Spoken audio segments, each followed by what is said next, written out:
Si je vous dis femme-s, inspirante du quotidien, comment cela résonne en vous? Alors pour moi, une femme-S, c'est une femme unique aux multiples facettes. Et quand je parle des femmes inspirantes du quotidien, c'est que je suis convaincue qu'il y a énormément de femmes inspirantes, de femmes uniques avec plein de facettes qui s'expriment tous les jours, des femmes qui sont des professionnelles, des mamans, des épouses, des artistes, des femmes qui ont des projets de vie, qui ont parfois envie d'avoir des enfants, parfois pas envie d'avoir d'enfants, qui ont envie peut-être d'écrire, de peindre, de s'exprimer, bref, de plein de manières différentes, et qu'on n'en parle pas beaucoup de ces femmes-là. Voilà. On voit des femmes puissantes dans les médias, qui font plein de choses, mais ces femmes qui tous les jours vont au boulot, élèvent leurs gamins, font aujourd'hui du télétravail, plus parfois de l'école à la maison, plus entretiennent leur ménage, etc. Et bien finalement, on n'en parle pas tant que ça. Voilà. Et donc j'ai envie de parler aujourd'hui des femmes inspirantes du quotidien. Donc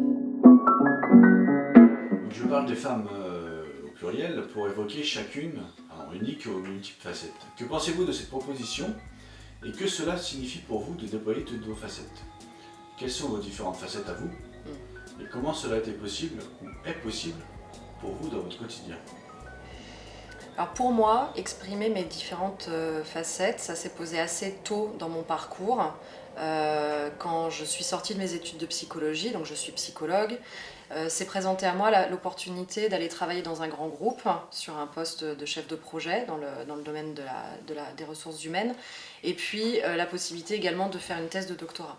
Je venais de me marier et avec mon mari, on avait un projet familial qui était d'avoir une grande famille avec plusieurs enfants. Et donc, s'est posé très vite la question de est-ce que je vais au boulot ou est-ce que je deviens une maman? Et la réponse a été que j'allais le faire les deux en fait. Et donc pour moi, exprimer toutes mes facettes, ça a été dès l'âge de 26-27 ans, aller au boulot, faire ce que j'avais envie de faire dans ma vie professionnelle, faire dans ce que j'avais envie de faire dans ma vie universitaire, à savoir poursuivre la recherche, devenir également enseignante à l'université pendant cette période et mener ce projet de recherche dans cette grande entreprise, être en même temps chef de projet et en même temps, à cette époque-là, avoir ma première fille, puis ma seconde, puisque j'ai eu ma première fille au milieu de ma thèse de doctorat et ma seconde à la fin de ma thèse de doctorat. Voilà, donc ça a été pour moi la possibilité d'exprimer toutes mes facettes. Je suis également par ailleurs une sœur, j'aime bien voir mes parents, voir mes amis, je fais du violon, je fais de la danse, donc ça a été aussi de pouvoir continuer ces différentes activités. Et ce qui m'a permis de le faire, je crois que ça a été d'abord la volonté, l'envie de pouvoir être sur tous ces aspects, le choix de ne pas choisir, et que j'étais pas obligée de le faire, que j'étais en possibilité de choisir exactement la manière dont moi j'avais envie d'exprimer ce qui m'intéresse dans la vie, et puis ensuite de m'organiser, de coopérer avec les autres pour que ce soit possible, et les autres c'est mon mari, mes enfants, et puis les personnes qui m'ont entourée dans cette aventure. Si nous parlions de liberté, qu'est-ce que cela signifie pour vous aujourd'hui d'être une femme libre? Comment exprimez-vous cette liberté à votre niveau? Et qu'est-ce que cela vous amène à dépasser? Pour moi, être une femme libre aujourd'hui, c'est déjà d'arriver à identifier quels sont encore les diktats qui pèsent sur nous au niveau de la société. Je pense qu'il y a encore aujourd'hui un diktat sur il faut choisir dans la vie, on ne peut pas tout faire. Je vois bien au travail, moi j'ai eu des réflexions quand j'étais enceinte par exemple, j'ai rendu ma thèse de doctorat, mon directeur de thèse, sous forme de boutade, m'a dit pour le moment je ne la lis pas, vous êtes enceinte, vous ne pouvez pas réfléchir. Quand j'ai eu mes enfants, quand j'ai eu le troisième enfant notamment, on m'a dit bon maintenant tu vas te mettre à 80%, comme si c'était quelque chose de logique. C'était pas mon souhait à l'époque. Donc pour moi être libre, c'est vraiment identifier qu'il y a encore des diktats de la société, de notre culture, liés aussi à notre famille et au modèle familial que l'on peut avoir.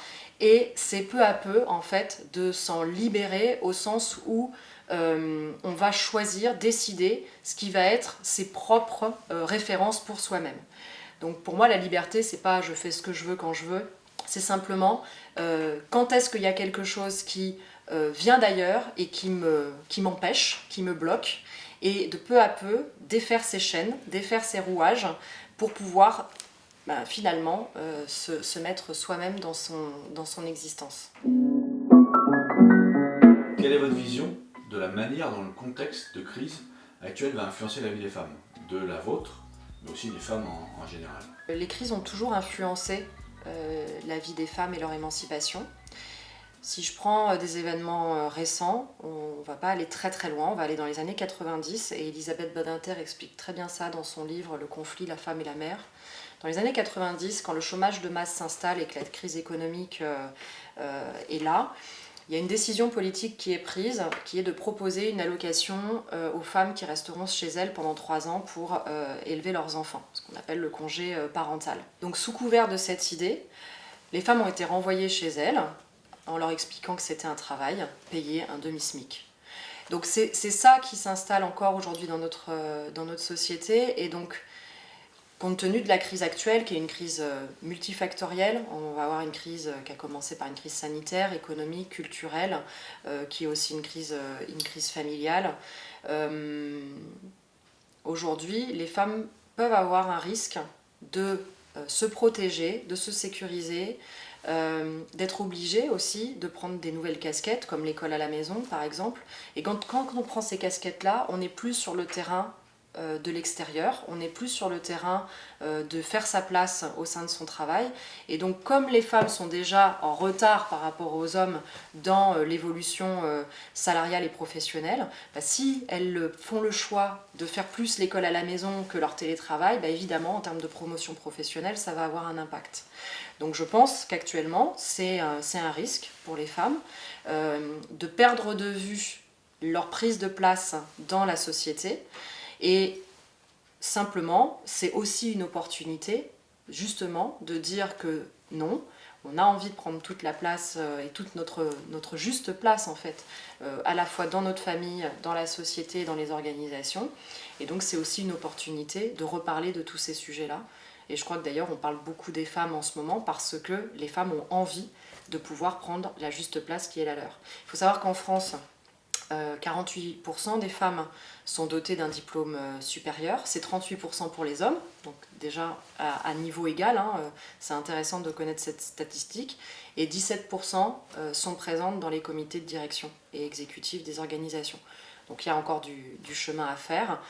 Ce chemin, il va se faire grâce aux femmes et grâce aussi au fait de saisir cette opportunité de dire qu'on a envie d'être présente sur le terrain.